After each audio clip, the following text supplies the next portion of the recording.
Hello friends, welcome back to S Guruji S classes. आज हम इस चैप्टर को लेकर आप लोग के सामने आए हैं, the fundamental unit of life, मतलब जीवन की मौलिक इकाई। फ्रेंड्स, चैप्टर स्टार्ट होने से पहले मैं आप लोग के साथ में एक बात कहना चाहता हूं कि अगर आप मेहनत का एक कदम चलते हैं तो सफलता 100 कदम आपके साथ चलने के लिए तैयार रहती है। तो इसी कोड के साथ चलिए हम वीडियो को स्टार्ट करते हैं। तो फ्रेंड्स, आज के इस टॉपिक में हम बेसिकली सेल के बारे में पढ़ेंगे। वो भी हम लोग को इस वीडियो में क्या क्या कवर करने वाले हैं। तो friends, sales and its meaning, sale और उसका क्या मतलब होता है, इसके बारे में पढ़ेंगे। उसके बाद से डिस्कवरी ऑफ सेल, सेल की खोज किसने की थी तथा सेल का खोज कब हुआ था। उसके बाद से हम पढ़ेंगे सेल थ्योरी। बहुत सारे साइंटिस्ट मिलके, 2-3 साइंटिस्ट मिलके सेल का एक अलग थ्योरी भी आप लोग के सामने लाए हैं, वो आप लोग को सामने हम बताएंगे। उसके बाद हम पढ़ेंगे cell structure and function, cell का संरचना और उसका कार्य के बारे में पढ़ेंगे। तो चलिए वीडियो को स्टार्ट करते हैं। नमस्कार। तो सबसे पहले हम जाने सेल, सेल का मतलब क्या है। तो फ्रेंड्स, सेल जो वर्ड है वो लैटिन वर्ड से आया है। फ्रेंड्स, सेल जो है वो लैटिन वर्ड से मिलकर बना है। मतलब सेल जो है लैटिन वर्ड का है, इसका मतलब होता है और लिटिल रूम।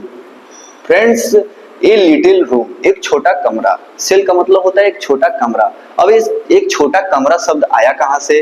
दरअसल फ्रेंड्स, जब 1665 में रॉबर्ट हुक एक बार्क को देखे, बार्क ऑफ ट्री को देखे, मतलब पेड़ के एक छाला लिए और उसको उस जमाने का प्रिमिटिव माइक्रोस्कोप से देखे। जब उन्होंने देखा तो पाया कि अरे ये क्या, बार्क जो है ऐसा लग रहा है जैसे मधुमक्खी का जो छत्ता होता है, मधुमक्खी का छत्ता, बिहाइव, मधुमक्खी का बिहुब जो होता है वैसे लग रहा था। तो उन्होंने कहा कि अरे ये बिल्कुल छोटे छोटे कंपार्टमेंट मिलकर एक बड़ी सी सेल को निर्माण करते हैं। तो उनके वहीं से वो शब्द आया सेल। ठीक है फ्रेंड, तो सेल का एक लैटिन वर्ड है जिसका मतलब होता है अ लिटिल रूम। अब आते हैं डिस्कवरी ऑफ सेल। तो जैसे मैंने अभी बताया कि 1665 में 1665 में रॉबर्ट हुक ने पहली बार सेल को एक बार्क ऑफ ट्री यानी कोर की मदद से देखे थे। वो उस जमाने के माइक्रोस्कोप यानी प्रिमिटिव माइक्रोस्कोप से देखे थे। तो वे पाए कि जो सेल है वह एकदम मधुमक्खी के छत्ते की तरह है। तो फ्रेंड्स, सेल का बेसिक मतलब सेल में क्या क्या चीजें पाई जाती हैं। तो फ्रेंड्स, सबसे पहले मान लीजिए एक सेल है, तो इसमें कौन कौन से ऐसे कंपोनेंट्स होंगे जो एकदम नेसेसरी होंगे। तो सबसे पहला चीज है न्यूक्लियस। फ्रेंड, जो न्यूक्लियस होता है यही सेल का ब्रेन कहा जाता है। यह होता है न्यूक्लियस। सेल के अंदर यह इसका होना बिल्कुल तय है, चाहे वो कोई भी सेल हो इसके अंदर न्यूक्लियस पाया जाएगा, क्योंकि यही न्यूक्लियस जो होता है वही सेल को कंट्रोल करके रखता है। फ्रेंड्स, इसके बाद से फ्रेंड्स एक लिक्विड सब्सटेंस पाया जाता है जिसको हम बोलते हैं साइटोप्लाज्म। और इसी साइटोप्लाज्म के अंदर डिफरेंट प्रकार के इसी साइटोप्लाज्म के अंदर डिफरेंट प्रकार के सेल मेम्ब्रेन रहते हैं फ्रेंड्स।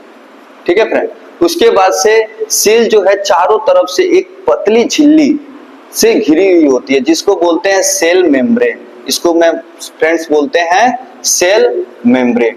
मतलब ये 3 कंपोनेंट जो होता है वह सेल में बिल्कुल आवश्यक होता है, मेजर कंपोनेंट है फ्रेंड्स। उसके बाद से हम पढ़ेंगे सेल का डिस्कवरी। सेल का डिस्कवरी हो गया और सेल और इसका मीनिंग हो गया फ्रेंड्स, और डिस्कवरी ऑफ सेल हो गया। सेल ये भी डिसाइड करता है, जो ये इन्वेलप है ये भी डिसाइड करता है कि किस चीज को सेल के अंदर आना है और कौन से ऐसे मटेरियल्स हैं जिसको सेल के बाहर निकलना है, यह भी डिसाइड करता है। उसके बाद से फ्रेंड्स सेल का और भी फंक्शन है जो हम लोग आगे के लेक्चर्स में पढ़ेंगे। तो उसके बाद आता है फ्रेंड्स सेल थ्योरी, जो सबसे इंपॉर्टेंट टॉपिक है।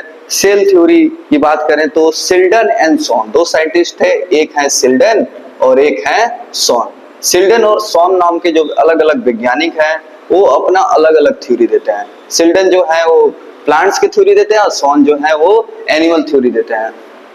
लेकिन दोनों को थ्योरी को मिक्सअप करके हम आपको बता रहे हैं कि जो सिल्डन और सॉन की जो थ्योरी है वह यही कहना चाहता है कि कोई भी ऑर्गेनिज्म इस धरती पर आया है तो वह सेल से ही मिलकर बनता है। कोई भी ऑर्गेनिज्म, चाहे वो प्लांट्स हो चाहे एनिमल्स हो, कोई भी ऑर्गेनिज्म हो इस धरती पर, सब के सब ऑर्गेनिज्म इस सेल से मिलकर बने हैं।